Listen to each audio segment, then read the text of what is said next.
Энэ удаагийн ханиад яаж эхэлж байгаа вэ гэдэг асуудал юм ярьчих. Тэгэхээр энэ удаагийн ханиад маань бол хамгийн эхлээд гүйл гэж байгаа. Нүд улаан, хоолоо өндөрлөн. За тэгээд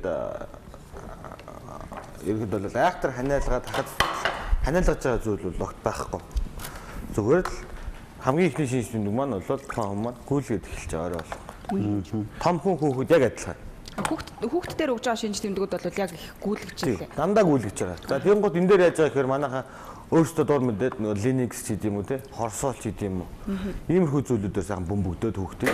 Тэгээд эхлэнгууд нөгөө Linux хорсоол байгаа тэгэхээр тухайн хүүхд маань улам ходоод гэсэн маань өнгөргөө болоод эхэлдэг. Тэгээд өнгөргөө болоод эхлэхээр яаж ийна гэхээр тухайд хоол тижэл идэнгууд хоол тижээлийн шим гэдэг зүйл маань би шингэхгүй болоод эхэлнэ. Тэгэхээр хүүхдийн би улам нөгөө нэг би эсэргүүцэл нь улам сулраад эхэлдэг. Тэр ханиадны вирус маань бас улам юм боловсрон болоод ийн гэсэн үг л дээ. Тэгэхээр яг энэ тал дээр бол эцэгчүүд маань өмнөх дугаар дээр би бас зөвлөгөө өгч нөгөө альс болон чацраг нь маш сайн хэрэглэх хэрэгтэй. За хэрвээ ханиад урсан тохиолдол дээр бол та бүхэн хорсоол биш ер нь бол 2 цагийн зайтай хүүхдийн наснаас хамаарат за 6-аас доош сартай хүүхдүүд бол нэг 30-аас 40 г. 6-аас дээш нэг настай хүүхд бол нэг 50-аас 80 г. За тэгээд нэг наснаас дээш хүүхдүүд бол нэг 100 орчим г. Байх уу цай. Зүгээр. Баг зэргийн чихэртэй өтгөн байх уу цайг 2 цаг болол нэг удаа, 2 цаг болол нэг удаа хүүхдүүд ер нь уулгах хэрэгтэй. Энэ маань ходоод маш сайн өнгөр тогтоод эргээд им уугаад эхлэхээр имийг маш сайн өөртөө шингээж авчихсан. За өшөө бас нэг анхаарах зүйл юу вэ гэхээр нэгэнд гүйлгээд эхэлсэн ханиад хүндэрсэн байгаа тохиолдолд хүүхдүүдэд маань эцэг эхчүүд маань шууд хүчтэй антибиотик болон хүчтэй эмнүүдийг уулгаж эхэлж байгаа. Тэгэхээр нөгөө ходоод маань өөрөө хоолоо шингээж чадаагүй хоолх байгаа хоосон ходоодн дээр им уухаар ходоод цочрно. Эргээд хоол босрол зам эрхтнүүд гимтэн ахаад нөгөө гүйлгэлт гэдэг юм маань бүр их нэмэгдээ зовөр нэмэгдэж эхэлдэг. Тэгэхээр маш хөнгөн чанарын имээр ерөнхийдөө бол эхлээсэ гэж хэлээд юм тийм. Маш хөнгөн чанарын имнээс ялангуяа ханиад төрж эхэлж байгаа бол том хүн хүүхэд хамгийн түрүүнд усын имээр эхлэх хэрэгтэй. Кальцрод, витамин С, ансны ан. Ерөөсөө л энэ гурав.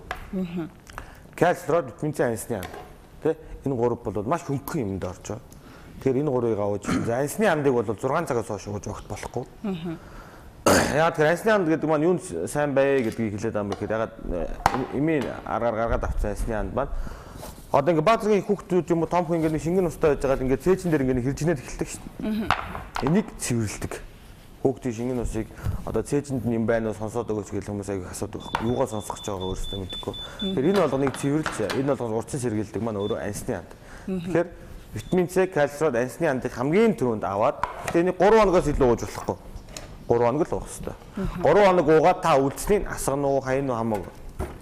Ягаад тэр ямар нэг имжлэхийг 3-аас илүү хоног хийгээд угаасаа тийм байдаг нөгөө вирус маань өөрөө тухайн эмэндээ дасал болчдөг. Ер нь усан эмнүүд гэснээс одоо янз бүрийн хамтнууд байдаг шүү дээ. Одоо жишээлбэл долоогны ханд гэдэг ч юм уу тий бас одоо янз бүрийн одоо нөгөө хамрын тусаалга гэх зэрэг шингэн одоо ханднуудыг бас хүрхчэндөө хадгалсан байгаа гэдэг. За тэд нар бол юм л дээ. Одоо хамрын тусаалга тий долоогны ханд тий ингээд эдгээр маань бол зориулт нь өөр.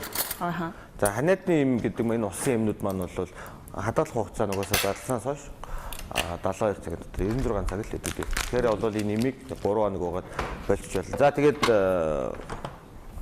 бас нэг аягүй сайн юм байгаа. Тэгээд тэрийг хэлэхээр одоо реклам хийсэн болчих واخ тий. Жорд 50 миний хувьд нөгөө хүмүүс бичдэг имжлэгийн аягүй таардаг юм баггүй. Энэ бол Жорд 50, Жорд 40 гэдэг юмнууд бол яг энэ имжлэгэнд бол маш сайн таарж байгаа энэ удаагийн ханиаданд бол. Тэгэхээр эцэг эхчүүд маань бол амар үнэтэй юм болгон сайн биш ээ тий. Хөнгөн аргаар имжлээсэй гэж хэлмээр байна. За.